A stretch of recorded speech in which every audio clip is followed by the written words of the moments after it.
And yeah, there's going to be some issues. There's some positions you're going to have to kind of start over at if you're less than 5. And I would even say 5 makes me a little bit nervous, right? Yeah. So that's where I'm at right now. Sean, that's the recruiting breakdown. Let's get to the team aspect of it. Let's get to it. And the topic is, and we'll be somewhat brief with this one, is there is a lot of – we talked a lot in the past, you and I, about the new staff and the expectations and the pressure on the new staff. But what we're not talking about is the returners could ultimately be the difference between this being a good football team that's 10-2, 11-1, and a football team that's got a chance to play for a championship, which is the standard at Notre Dame, right? And we said that last week. And when you look at it, it's because it's not a long list. Because what the original conversation when Sean and I talked earlier this week was, okay, which one has the most pressure or has to do the best? And we're like, yeah, I mean, they all have to. Like, as we talked, there's like we can't pick one. Like, it's Tommy Rees, it's Mike Mickens, it's Chris O'Leary. Right. You can't pick just one, right? You got to have all three of them, because if Rees does well but Mickens and O'Leary don't, or one of them two don't, then that hurts your team's not going to be as good. Right. If the two defensive guys do well but Rees doesn't, then you're not going to be good enough on offense to beat the best teams on your schedule. They all have a lot of pressure on them, and so it's almost as if, like, I'm assuming success from more of the returners. I mean, the new guys at times than the returners, and I think part of it is because on defense, the returning coaches are at the positions where there's the biggest question marks about the talent, and the proven talent is more of what I'd like to say, not so much the talent, because I think corner has a lot of talent. Yeah. You had Coach Mickens on your show recently. I think there's a lot of talent at corner. It's not a lot of proven talent. And I'd say the same thing at safety, because the two most proven safeties among the returners at safety are not in your top 3 in regards to just pure athleticism and talent. Brandon Joseph has a ton of experience, but not at Notre Dame and in this defense. So I think the two DB coaches, Sean, have a lot of pressure on them. Mike Mickens, Chris O'Leary has to get even more out of that group than he did at the end of last year. And I thought one of the most underrated coaching jobs of anyone on the staff last year was what Chris O'Leary did after Kyle Hamilton went down. Absolutely. They were better after Kyle went down than they were before. That's not because Kyle went down. It just speaks to the way that he was able to get them to prepare down the stretch against some teams that had some decent offenses. And so I thought that was impressive. They got exposed a little bit in the bowl game, but I think that had a lot to do with you're putting guys in positions that they just shouldn't have been in. Yeah. You had no choice. That's who you had. Right. Well, you've got Ramon Henderson going into year 2 at safety. Xavier Watts goes into year 2 at safety. Now you bring back Brandon Joseph, who you've had some interesting claims on, and I don't disagree with you, although others might, about his impact of the safety. So he's got to get that group going. But Mike Mickens especially is a guy that's a little bit, I don't want to say I don't know if the spotlight is brightest on him. I think that's still Tommy Rees. But he is a very important position, because he has a potential star in Cam Hart that he has to get to play like a star, right? He's got to help get Cam get to that next level. Now, I've talked to some sources. Cam is down in Florida working out right now. The players return June 5th for summer school. I had a couple people reach out to me that know some of the players that are also down there, and they're like, the responses are like, people are like, this is not the same Cam Hart that we knew before. He is absolutely just a man possessed right now, like super hungry. I think part of it is because what's happening on their schedule. He's had some interesting words about USC and some of these other schools, and it's like, okay, I got Jackson Smith and Jigba, I got Jordan Addison and Mario Williams, I got the Clemson receivers, I got Jordan, I got trying to think some of these other kids on the list, Zay Flowers, right, from BC. Josh Downs from North Carolina. Like, there's some dudes at receiver on the Notre Dame schedule, and Cam knows that there's an opportunity in front of me not only to help my football team win, but if I can lock these dudes down, I get my chance to go out and be a high draft pick, right? Yeah. And he is working out like a man possessed.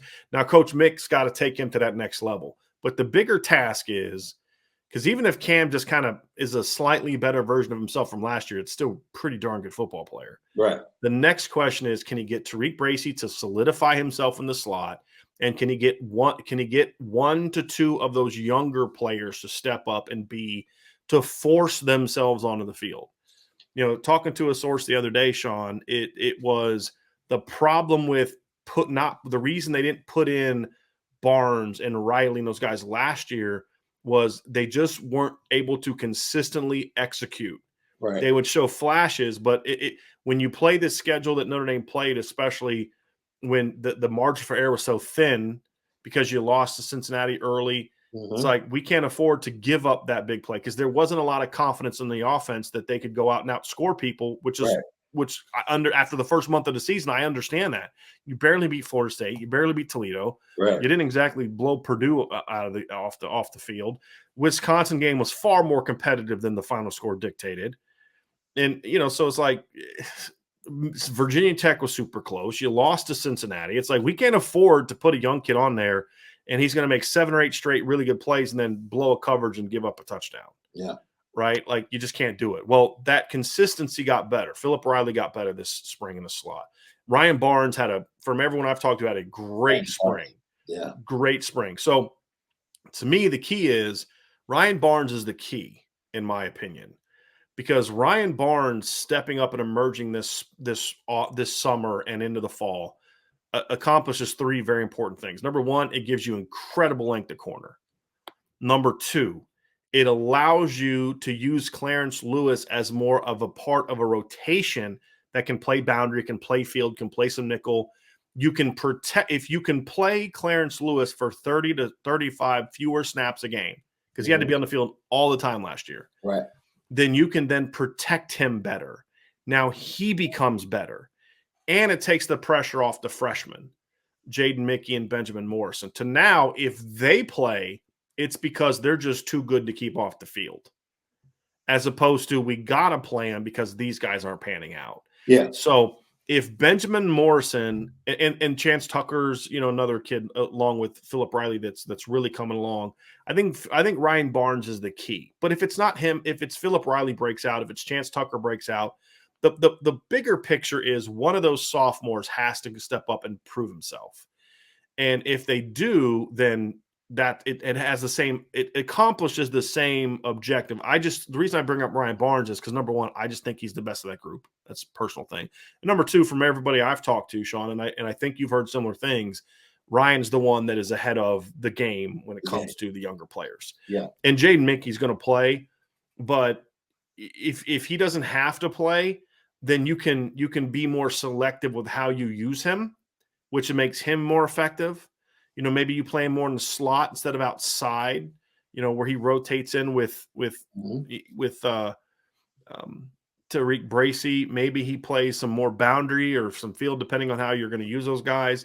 So, and then same thing with Benjamin Morrison. There's just less pressure on those guys, Sean, if Ryan Barnes. So I think for Coach Mickens, he's the guy to me defensively that has the biggest task, because without Washington, it's like, dude, don't screw this up. Right? Like, right. We've had pretty darn good D lines.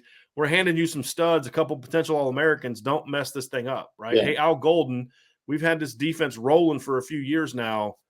Just, keep building on it. And with Coach Mickens, like that was a weak spot of your football team last year. You've got to now make it at least good.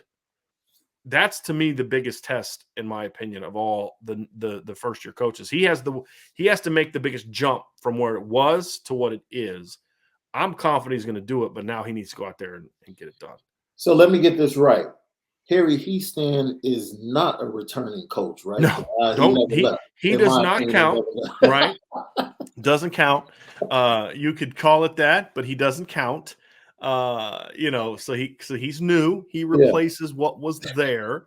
I love it. Yeah, it's hilarious. All jokes aside, though, everything you said about Chris O'Leary and the job he did after Kyle Hamilton went down with the injury, spot on.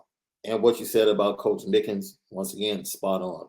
He was very clear how happy he was with how competitive his room is. Yeah. And how that makes everyone in the room better. Yeah. I think when Cam Hart came back and spoke towards the end of the spring, when he finally came back from his surgery and was starting to rehab and do drills on the field, he talked about how the youngsters are different than me, but I love it because I see they put in the work. And he's talking about those young guys that are a little bit more exuberant. Cam's just really laid back, great kind of leader you want to have in the room. People listen when he speaks. They respect what he's done on and off the field, and they know that they can follow him. Right. Tariq Bracy is a kid that has kind of gone through it, right? He comes in, he's solid, wasn't a speedster, technician. No, he is a speedster, though. Tariq's a speedster. He loses it for a little bit, loses his technique, fails a little bit, gets himself back in. Gets benched. I mean, let's be real. He flat got benched in 2020. Yeah. You're being nice because you got church tomorrow. You're being nice. He flat lost it and got benched in 2020 and bounced back. Absolutely. And, I said that Clarence Lewis he'll decide how he ends up and how his narrative is written this season, the way he plays. But he has someone in Tariq Bracy that he can talk to about how to get through that mentally. Coach Mickens pointed out to us, Coach Mickens started as a freshman at Cincinnati. Under Brian Kelly. So he knows what Benjamin Morrison and Jay Mickey are dealing with and the level they have to be at to be able to get on. It's why he's had success with freshmen in the past. Absolutely. Nick Johnson at Bowling Green, Sauce Gardner at Cincinnati. Yes. I want to talk about Clarence Lewis. Clarence Lewis, to me, I actually liked Clarence Lewis coming out of high school, to be honest with you. I thought, but he was a 3.5-star kid that I gave a 4-star upside grade to. Yeah. The thing about Clarence that I think he gets a bad rap, understandably, because he just didn't play well last year. I mean, there's no ifs, ands, or buts about it. He didn't play well last year against all the good teams they played. Yeah. But the problem is Clarence was thrust into a role he wasn't recruited to play, meaning they didn't recruit Clarence Thomas. They didn't recruit Clarence Lewis to be a guy that was going to start in the playoff game as a true freshman. Right. He was thrust into that because Tariq Bracy collapsed and poor recruiting in the past. Right. And if they didn't get Nick McLeod that year, they'd have been really screwed in the corner at the cornerback. And the same thing is true last year. He was not recruited to be the guy at corner last year. And then you got hurt by the fact that his first year as a true freshman, people forget, was the weirdest year we've seen of my lifetime. No spring ball. You get a late start on fall camp. You go through a period when the season starts where you miss basically 2 weeks because the program shuts down because of COVID. Right? Like we forget a lot about that because we're kind of back to normal in a lot of areas. Yeah. We forget about the fact that was that's what Clarence had to go through his first year at Notre Dame. Then there's a defensive coaching change. And they went from being more of a zone-oriented team to a man-oriented team, which is not his game. He's not a man guy, especially as a sophomore.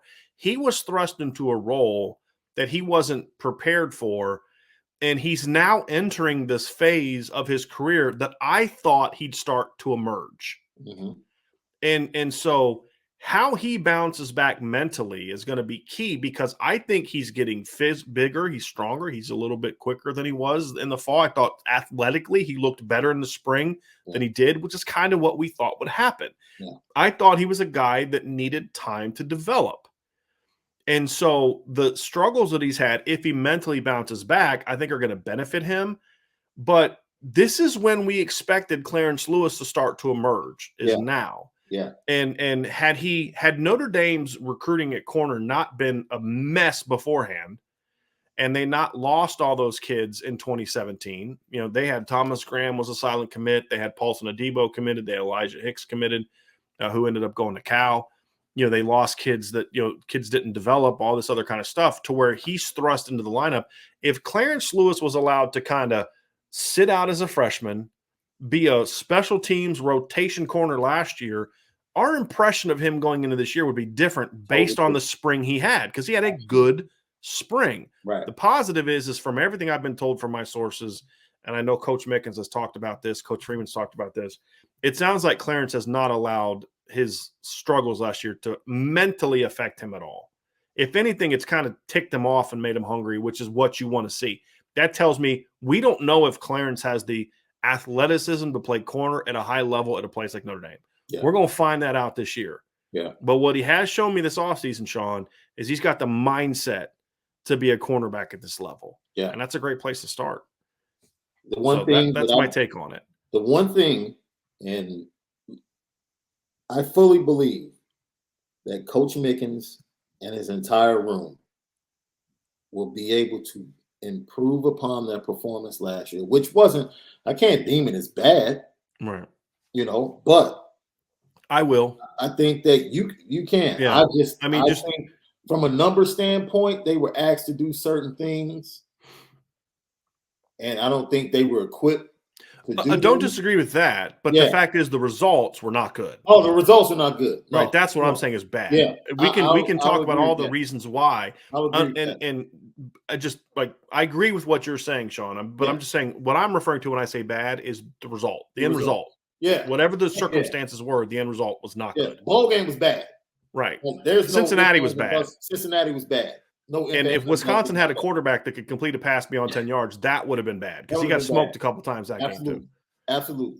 And the one thing you can see in recruiting, and Brian, we talked about this, like looking at the guys that they've offered 23, especially in 24, what you see is a variety. You have the big kids, that like to play off man. You have the smaller kids. Even though they're long, they're a little bit smaller, but they can run and they can play man to man. There's so much variety. And when I watch practices, I saw a variety of coverages. I saw them working on zone coverages and the specifics of zone coverage and how important communication is in zone coverages and working with the safeties and working with one another.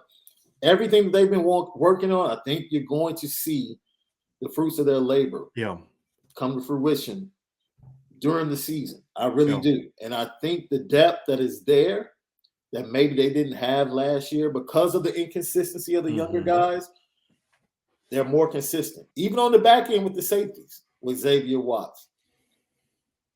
Now, is there someone that surprises us and steps up and becomes a guy? Right. Like Cam Hart stepped up and became a guy. Remember, we were questioning, like, okay, he's coming over from offense. Right. The talent's there. Is he going to be able to make the transition and all that? And all of a sudden, Cam Hart becomes. No, I'll say Vince didn't question him. Vince was riding the Cam Hart hype train day one. I mean, day one, Vince was riding that train. He was the conductor of the Cam Hart hype train. There's no question about it. So, right. With that, but I want to go to something that you talked about, Ryan Barnes. And he said something this week. He was on with the Irish Players Club, and he spoke about team morale. Look, especially as a young player, when you're trying to get better and feel free to play, and you don't feel like every mistake is being looked at, and you're not having confidence, I'm not trying to open the doorway for you, Brian. Oh, yes, you are. Look at your face. Yes, you are. Yes, you are. Okay, I'll alley-oop. I'll throw the alley-oop. But you can speak to this on the coaching staff. Young players, they have to feel like they're allowed to develop without being put down when they make a mistake. It's like, it's like being a parent. Like if your child makes a mistake, it's like you admonish that mistake. You point it out. Like, hey, I don't want to see that again. Right. All right. But once you admonish it and you talk about it, you let them know you're going to be okay. Now let's get back to doing it the way I asked you to do it, or you were, instructed to do it. And I think there's more morale in the locker room. I think there's more morale in the program. And I think that within itself is going to give us a lot of development, especially amongst the younger players that we possibly didn't see in previous years. And I'll just leave it at that. I'll just leave it at that. I'm really excited to see what this young defensive backfield can do. I'm going to choose to let that one go by. I'll just add this. There's a right way and a wrong way to demand excellence. Well said.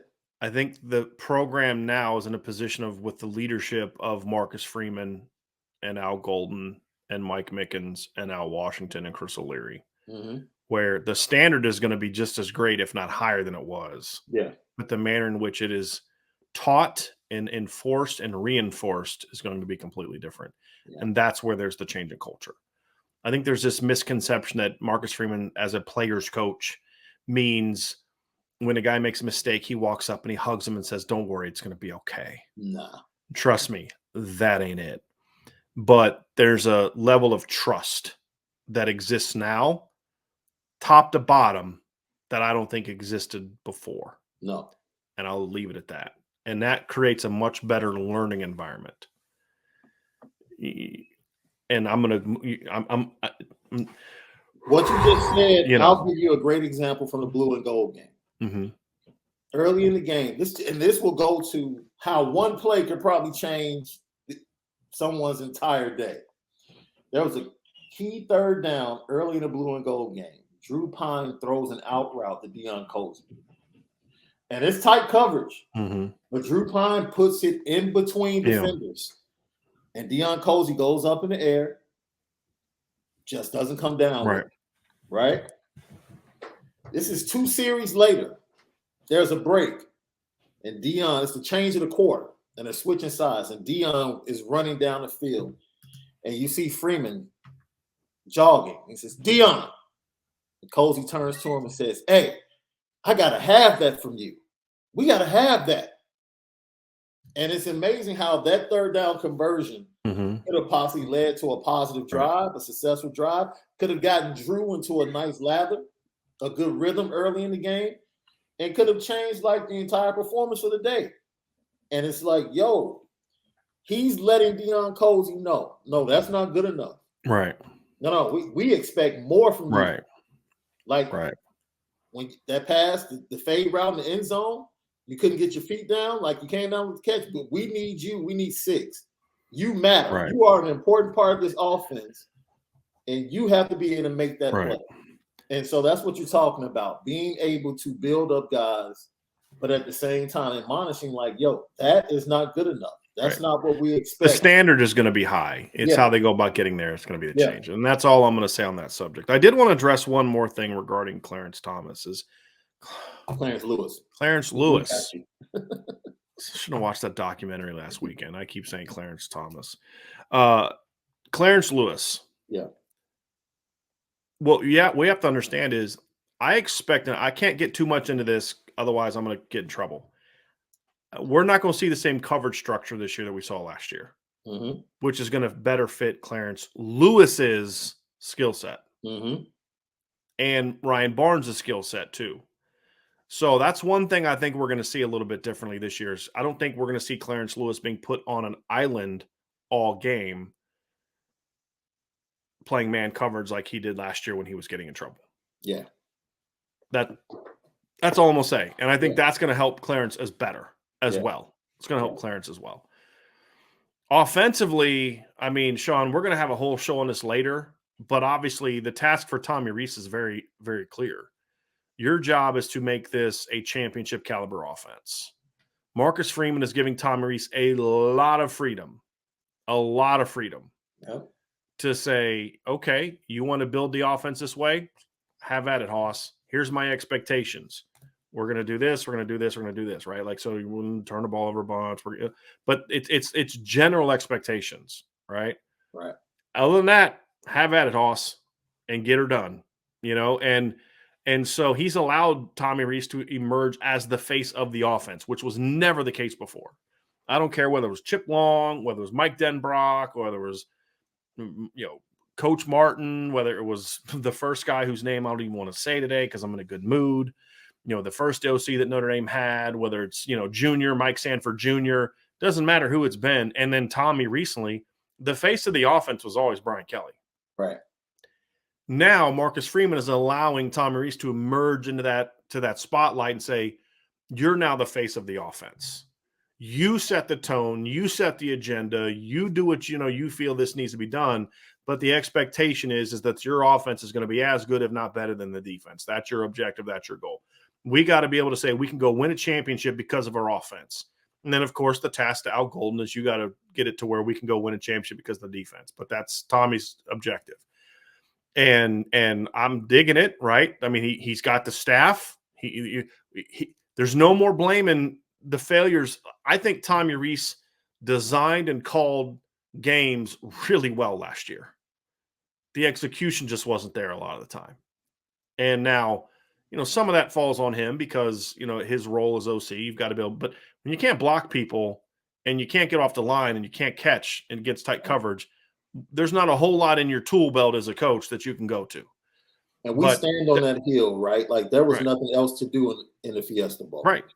There's no run play to call. Like you're getting your butt kicked up front. There's no like, well, let's do this. Like you could have maybe called a play to sneak some yards, but that's working once. But those excuses are gone now, right? Like they're gone. You've got Harry Hiestand back. You've got Chancey Stuckey.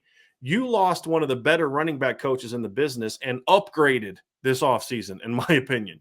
You lost a really good veteran tight ends coach and upgraded this offseason, right? Absolutely. Like this is a significantly better coach. And even if Chancey Stuckey's just okay, you upgraded at wide receiver and you went from, to me, a very mediocre offensive line coach to the best in the business or one of the 2 or 3 best in the business, right? Yeah. You could put Bill Ball in that conversation, put Kyle Flood in that conversation, but Harry Hiestand is in that conversation. There's no question about it.